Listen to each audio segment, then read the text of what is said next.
Hey guys, it's Leah Buckles. I'm a U.S. Army veteran physician assistant and a former C&P examiner. I wanted to come on today and discuss what happens in a C&P exam for headaches, right? So we did a video like this about a month ago about sleep apnea, and I thought this might be helpful to show some veterans what they can maybe expect when they're going in for a C&P exam. So like I discussed in the last video, you're going to get some paperwork in the mail that's going to show that you have a C&P exam scheduled, and it's going to tell you the address, who the examiner is going to be, what the contract company is that's doing it, unless you're doing it at the VA, but I think they're trying to outsource most of those exams now.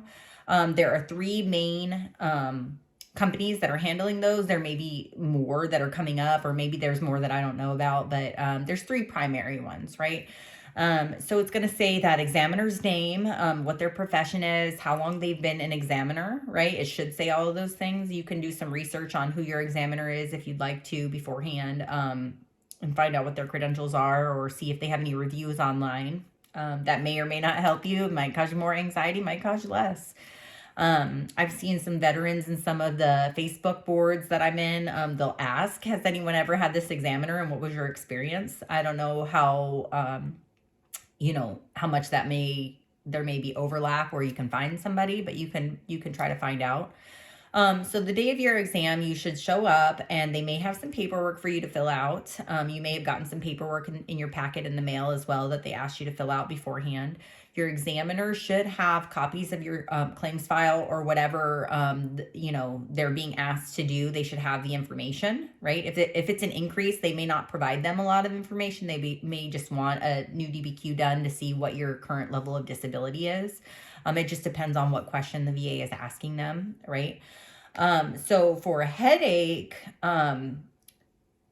evaluation, they're just going to run down the DBQ, or the Disability Benefits Questionnaire. You can get that on va.gov. There are copies of it. You can ask your own treating provider to fill one of these out in the hopes that maybe you won't have to go to a C&P exam. I wouldn't count on it, but it's possible if you turn in the information that they need to make a decision, that they won't call you in for one. But again, a lot of times they will anyways. So again, I'm not an accredited agent or an attorney or a DSO, so I want to throw that out there. I'm just a medical expert that has experience, medical professional with experience doing a lot of VA disability related stuff, right? So if you go online to va.gov, you can pull up the Disability Benefit Questionnaire, and this is what they're going to run down with you. There's no surprises. They're going to ask you all the questions on these forms, and they're going to fill it out. Some of them they may not ask. They may find the information from your history. So for example, like they're going to need to check which condition you have. Do you have migraines? Do you have tension headache? Do you have cluster headaches? Some other type of headache? What is the type of headache? They're going to write that down, and they're going to write down your date of diagnosis, right? Then they're going to ask you to describe the history, right? So when did you start noticing that you had, how long has it been going on? When did you start noticing them? Tell us about the history of your headaches, right? So this may be good for if you've kept a migraine or a headache log. You can have some information about when they started, if they were more recent. You can give them more information, and we'll get into that in a little bit further down the DBQ. So you're going to talk to them about the history of the condition, right? Then they're going to ask, or they may look in your records, and they may ask, does the veteran's treatment plan include taking medication for the diagnosed condition, right? So what medications are you taking? Are you taking a daily medication? Are you just, which we call a preventative?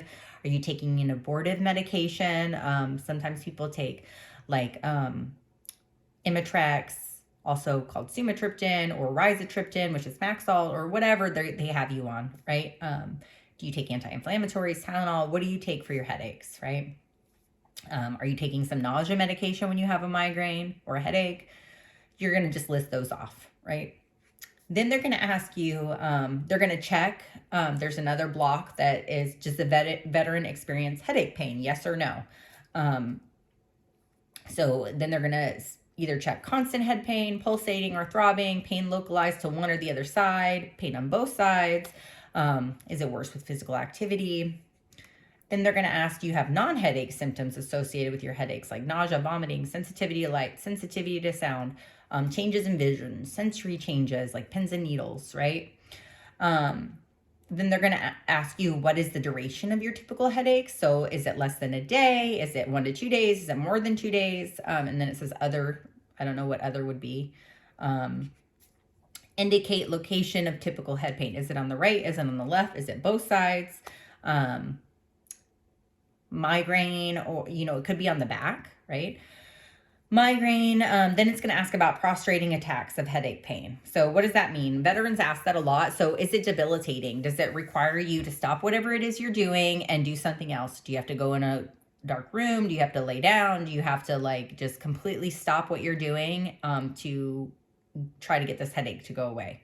Then they're going to want to know how frequently. Is it once a month, a couple times a month, every other month? Less frequent than that? Did they have prostrating and prolonged attacks of headaches, productive of severe economic inadaptability? Okay, so if you have something that shows that this is impairing your work, I'm not talking about just saying, yeah, I have to go home from work. That may be helpful, but you may need to show something too. Like if your boss will write a letter saying you had to miss work 6 times this month because you had to go home for a headache, that's helpful, right? If you have some kind of documented proof that's showing that it's impairing your, in that setting, right, your economically, that could be helpful, right?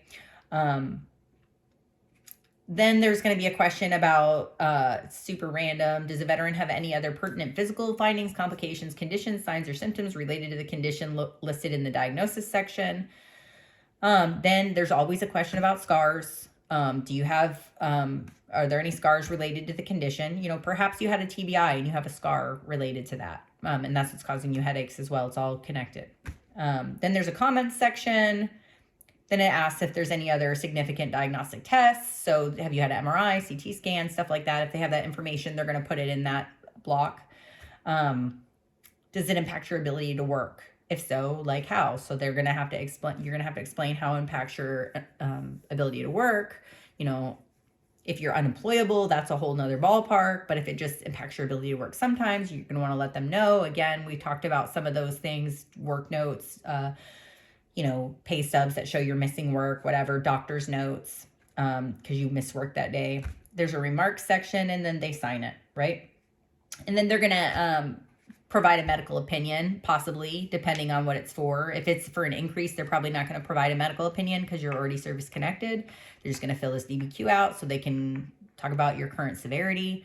If it is a new service connection, they're going to have to give their opinion on whether they think it's connected to service. And then it's really not up to the examiner, it's up to the rater, right, to determine what their analysis of all of the evidence shows, but they take into account what the medical examiner says, right? They don't always go with them. Sometimes if the medical examiner gives a bad opinion and gives a negative opinion, but you have other evidence that supports it, the rater can make that decision if they want to, and vice versa. So I hope this was helpful regarding headaches and the C&P examination. It goes all the way from 0% to 50%. That stuff can be found online. And what are the qualifications? And this form, this DBQ form that you can get on VA.gov, will help fill in the blank, it marries up to that rating criteria. So this form helps the rater determine where you fall in that criteria. Okay. So it's not a surprise. It's all out there on the internet. You can see these EDQs. This is what happens in the C&P exam. Please let me know if you guys have any questions. Love to hear your stories about how your stuff went. Please keep it as PG as possible. And, expletives. And love to hear some good stories. Okay. I hope this was helpful, and I'll talk to you guys soon. Thanks.